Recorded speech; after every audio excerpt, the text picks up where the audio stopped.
আমি এই জেলায় আরো দুবার এসেছি, কিন্তু মন খুলে এইভাবে আপনাদের সামনে একটা ঘরের ভিতরে একটা কমিউনিটি সেন্টারে কিংবা রাস্তার মোড়ে দাঁড়ানোর সুযোগ আমার হয়নি। কেন হয়নি তা আপনারা সবাই ভালো জানেন। আমি ওদিকে যাচ্ছি না। আমরা আমাদের অনেক শত শত সহকর্মীকে হারিয়েছি, হাজার হাজার সহকর্মী আমাদের পঙ্গু হয়েছে।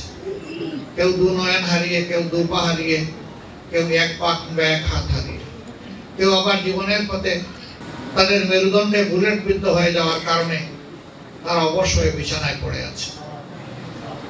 আর বিশেষ করে 2024 সালে 1 জুলাই থেকে 5 আগস্ট পর্যন্ত এই জাতিকে মুক্তির স্বাদ এনে দেওয়ার জন্য বুক চিতিয়ে যারা লড়াই করেছিলেন, এদেশের ছাত্র জনতা এবং আপামর জনগণ, তাদের মধ্য থেকে অনেকেই বুলেট বিদ্ধ হয়ে এখন হাসপাতালের বেডে কাতরাচ্ছে। এই সুখ এই জাতি অন্তরে ধারণ করে সামনের দিকে এগিয়ে যাওয়ার চেষ্টা করছে। আল্লাহ তাআলার দরবারে দোয়া করে আল্লাহ তাআলা এই সমস্ত ক্ষতিগ্রস্ত বান্দাদের ক্ষতি পুষিয়ে দিন এবং তাদেরকে সুস্থতার নিয়ামত আল্লাহ দান করুন। আমি হাসপাতালে দেখতে গিয়েছিলাম 3য় দিনে এই ঘটনা, অর্থাৎ 7 তারিখ ঢাকা মেডিকেল কলেজ হাসপাতালে গিয়ে দেখলাম কারো চোখ নাই, কারো হাত নাই, কারো পা নাই। বেডের পাশে বসলাম, একটু তাদের গায়ে ছোঁয়া লাগালাম, কপালে চুমু দিলাম, হাতে মাথায় হাত রেখে জিজ্ঞেস করলাম, তুমি তো তোমার জীবনের সর্বোচ্চ সম্পদ বিলিয়ে জাতিকে মুক্তি করার সংগ্রামে অংশ নিয়েছিলে, তোমার এখন কেমন লাগে? বলছে যে আমার খুব ভালো লাগে, আমি খুশি। আমি বললাম, হাত পা হারিয়ে তুমি খুশি? চোখ হারিয়ে খুশি? বলে যে হ্যাঁ আমি খুশি। তুমি কেন খুশি? বলে যে আমার দেশ স্বাধীন হয়েছে। আমরা আমাদের দলের পক্ষ থেকে তাদের প্রতি গভীর কৃতজ্ঞতা জানাই। মাঠের অলরাউন্ডার আমি, আর ঘরের allrounder Tylox. Tylox toilet cleaner, clean মানেই টাইলক্স। শুধু দেশে কি না, বিদেশেও সমান তালে আমাদের এই মিডিয়ার বন্ধুরা যখন তারা হাত খুলে লিখতে পারেন নাই, মুখ খুলে বলতে পারেন নাই, তখন বিদেশ থেকে আমাদের মিডিয়া যোদ্ধা এবং সেনাপতি যারা তারা যুদ্ধ চালিয়েছে।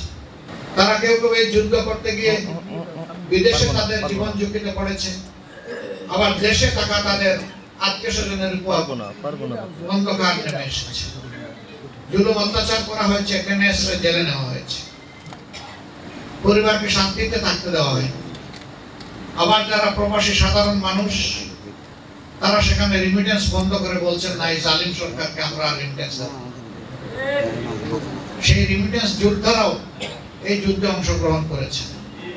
বাংলাদেশের রাজপথের মতো আবেগ ধরে রাখতে পারেননি। উচ্ছ্বাসে, আবেগে, ক্ষোভে, যন্ত্রণায় আমাদের কিছু প্রবাসী বন্ধু দুনিয়ার বিভিন্ন দেশের রাস্তায় তারা মিছিল করেছে। সেই দেশের আইন অনুযায়ী ওই দেশের মিছিল চলে না, এমন কিছু কিছু দেশ আছে, ওইটাও তারা ভুলে গিয়ে তোয়াক্কা না করে জনগণের সাথে ওখান থেকে আওয়াজ দিয়ে বলেছেন, বাংলাদেশের 18 কোটি মানুষের আমরাও অংশ, আমরাও আছি। এই যুদ্ধ করতে গিয়ে এখনো তাদের অনেকে জেলে আছে। ওই দেশের সরকার তাদেরকে কারাগারে পুরেছে। আমরা বর্তমান সরকারকে বলেছি, স্বাধীনতা পূর্ণতা পাবে এই সকলের প্রতি শ্রদ্ধা দেখাবে। অতএব যারা এখনো অন্য দেশের কারাগারে বন্দী আছে তাদেরকেও আমাদের দেশে মুক্ত করে আনতে হবে। অতীতের স্বৈরশাসন জাতিকে ভাগ ভাগ, টুকরা টুকরা করে জাতির মধ্যে হিংসা এবং বিদ্বেষ ছড়িয়ে দিয়েছে। আমরা চাই হিংসা বিদ্বেষের রাজনীতির অবসান হোক। আমরা চাই আমাদের সবগুলা হাত এক মোহনায় এসে মিলিত হোক এবং সবাই মিলে আমরা একটা মহাসমুদ্র সৃষ্টি করি। তাহলেই আমাদের জাতি সামনের দিকে এগিয়ে যাবে ইনশাআল্লাহ। আমরা অতীতের সমালোচনা করেই শুধু সময় কাটাতে চাই না, আমরা এই জাতিকে নিয়ে ভবিষ্যতের স্বপ্ন দেখতে চাই।